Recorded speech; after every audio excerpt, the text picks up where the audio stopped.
everyone, welcome back to River's Edge Chev. I'm Estrella, and today we are in my little seed starting area. I have been pretty busy starting seeds. It's January, it's a little bit early still, but I'm trying to get like the early stuff going in January because next month we're going to start having baby goats, and that takes quite a bit of time up. And so normally I'd aim for starting in February, but I know that time's going to get scarce, and so I wanted to get this stuff out of the way. And then I will be doing another round of seed starting later on. And between now and then I will be starting more stuff, of course, and potting up quite a bit of stuff. And I'll show you some of the stuff that I already have going here in a second. But right now I wanted to show you something I have never grown before, and I'm really excited about it. It's Ranunculus, and they are gorgeous. They produce the most gorgeous flowers, and they have a really long base life for cut flowers. Now, I ordered my little corms from Eden Brothers, and I got the crushed berry mix.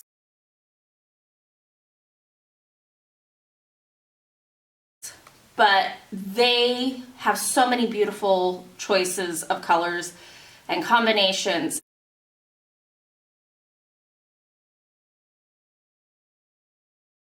It's hard to not order a whole bunch of them. But because I've never grown these before, and you know, I've watched a few videos about it, and I've read up about it, and they can be sensitive maybe. And since they're not super cheap, I figured I'd start with 20 of them. And then if I do well with those, next year I will let myself order some more. I have to prove that I can take care of these, right? Anyway, so what you do is you start by soaking them in 3 to 4 hours, for 3 to 4 hours in room temperature water, and it says do not over soak. That's in bold. So I'm going to start soaking these for 3 to 4 hours, and it's right about 12 o'clock right now, so I'll be out between 3 and 4.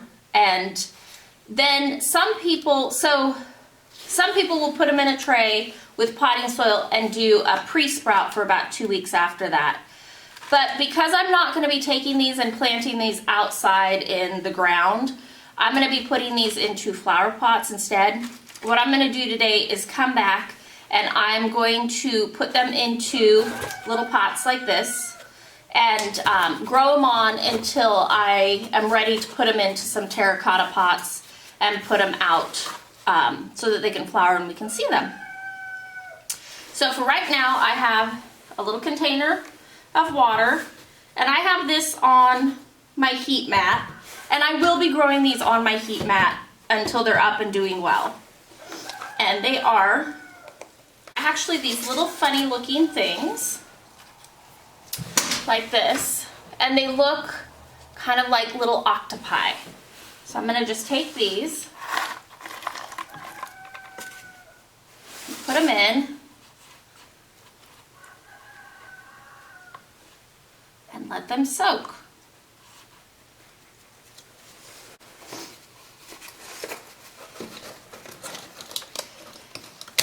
And from what I understand about these is that, you know, you can buy 20 of them, but when you plant them, they'll put off a whole bunch of little baby corms. You know, at least 2 per plant, if not 3 or 4. And so you can start with a small number and multiply them out fairly quickly that way. And if they're happy. So hopefully next year I will have a lot more of these because they are absolutely gorgeous. So really quickly, I'm going to show you some of the stuff that I've started. And I am running out of space under the grow lights. So I'm going to hang up some more grow lights today. So anything that's not under light right now will be getting under lights. And I ordered another heat mat this year. So I now have like a 9-foot long row, or 9 feet of heat cable. So I can fit 9 trays that are this size on it, which is nice. Especially because today it is raining and 33 degrees. It's absolutely frigid out. So let's go through and start seeing what I have done.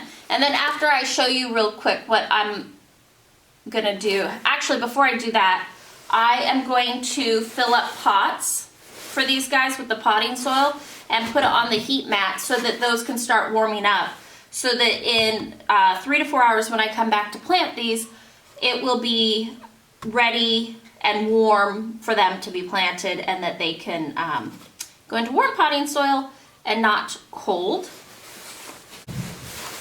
And I am just using regular potting mix that I've put on to pre-soak, and then I have used flower pots from, and I've been using these for like 3 or 4 years each year, and I am not going to wash them or do anything like that. If I was starting seeds in these, I would, but I'm not going to worry about it today. And then I'm going to just put a little well in it with my thumbs, so that when I come back I can put these guys into it. And I believe they're supposed to be planted about 2 inches deep, so I'm going to plant them down into the pot about halfway. It's not going to be quite 2 inches, but these aren't going to be outside.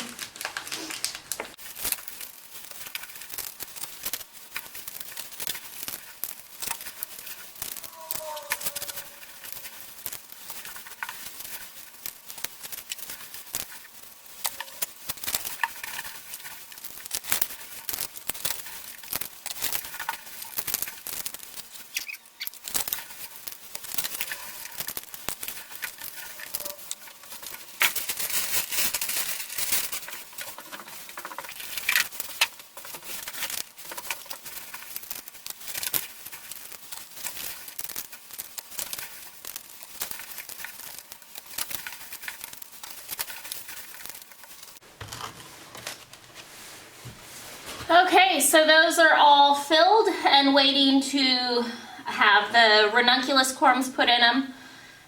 Okay, so I am back. It's been 3 hours since I set these to soak. Let's see. They've poofed up a little bit. They're not quite as shriveled as they were. And I did go through and I sprinkled a little bit of Espoma bulb food just very lightly over the containers of potting soil that I prepped earlier. So I'm gonna go through and I'll put one of these per little pot.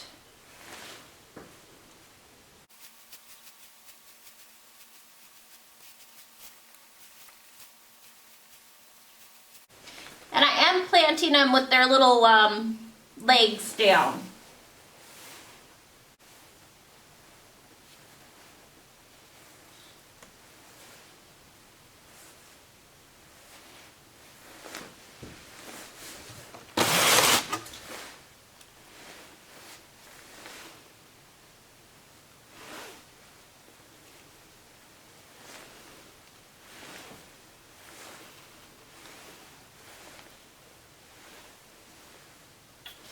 Okay, so I have a total of 23 little of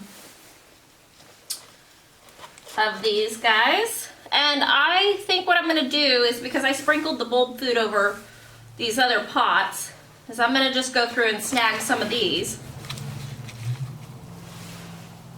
and use that potting soil to put on top. And I'm just going to drop it on, and then I'm going to go through and give them a water, so that I'm not going to break them that way.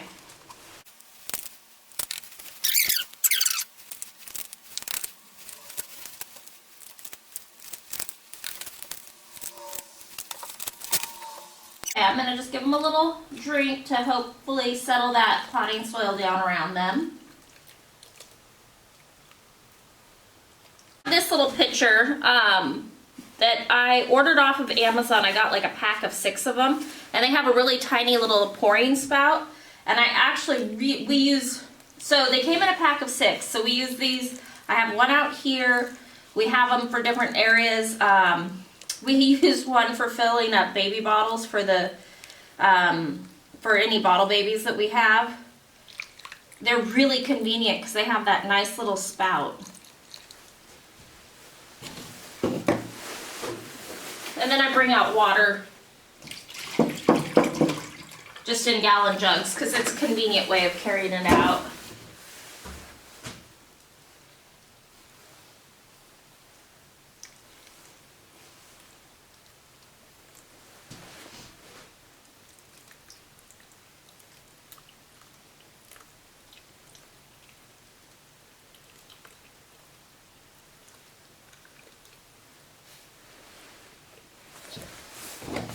Okay, so that's the ranunculus all planted up.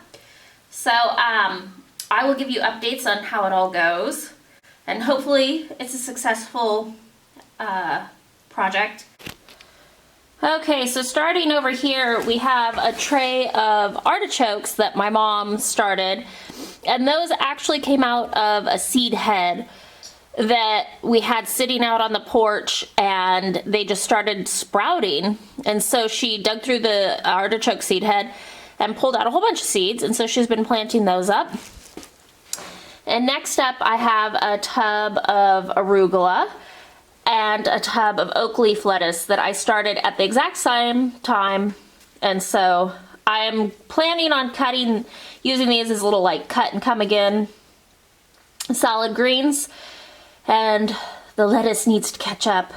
And then in these two trays here, which like I said, I'm gonna be hanging more lights up so that everything can be under lights. I am gonna grow these up as full heads of lettuce.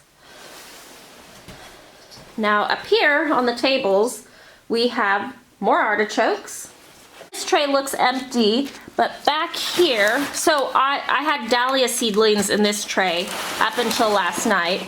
And then that is a Nico Chinese cabbage from Territorial Seed Company. So those will be coming off of the heat mat and get planted up.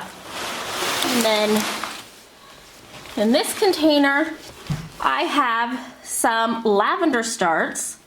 Now there's two different types. There's a pink type and a purple type here. I can't think of the names right now. And I have never started lavender, but I feel like I had fairly decent germination. And then another tray of artichokes. And then here is a tray with some, let's pull this out. So in the back here, I have a couple of broccoli. It's a mixed broccoli pack from Territorial Seed Company. And then I have some little tomatillos. And then these are my tomato starts. And then in the front here, I have some peppers that some are doing pretty good, and then some aren't doing as well. Now, my seeds for the tomatoes and the peppers are all 4 to 5 years old. And actually, I have one here, this one, it's called Turkey. And let's see, I had 3 out of the 4 seeds of that one come up. And that one was harvested for 2016. So those seeds are quite old, and I expected to have way less germination than what I did on the tomatoes because the seeds are older. And I had 75 to 100% germination on everything. Now, my peppers and eggplant are kind of a different story. As you can see, and my pepper seeds and eggplant seeds are about the same age as my tomato seeds. Now, some of my peppers are coming up really well, and then some of them aren't coming up as well. I have one little ancho that is coming up, so that'll be interesting. And then here, I have more little containers of peppers and eggplants, and then one little container of carnations. So it will be interesting to see how much come up in the long run. This little front row here My Aleppo peppers are doing okay. And then I think, was I looking at the red Marconi and I thought I saw one? Oh, there's one right there of the red Marconi. And these were all planted at the same time. And then my Prosperosa eggplant, nothing. And the red hot, the cherry pepper, nothing in that container. So we might not have as many peppers as I thought, but that's okay. But moving on to here are my dahlia seedlings. And I just had 2 extras that didn't fit in the trays, and I kind of want to keep them all together. But once I have space for those 2 in another area, I will. I'll put them down into a tray. And all of my seeds for the dahlias came from Florette Farms up in Washington. And if you don't follow her on Instagram, you should. She has a fabulous account. It is really great. It's a seed company. I think she used to do cut flowers and now she's moved to a seed company only. And she writes books and she will make you want to grow all of the flowers. So then over here, which is where I'm gonna hang up some more lights, I have more lettuce, and then I have some little tiny kale starts here that will be growing soon. And then this right here are chard starts. It's the rainbow chard. And this packet of seed was from 2016. I did not expect to have very good germination rates. Dumped the whole packet in and yeah, had good germination. And then this is a packet of lupins. And I think it's called the Russell Hybrid lupins. They're the really pretty two-toned lupins that I'll see if I can find a picture to throw in.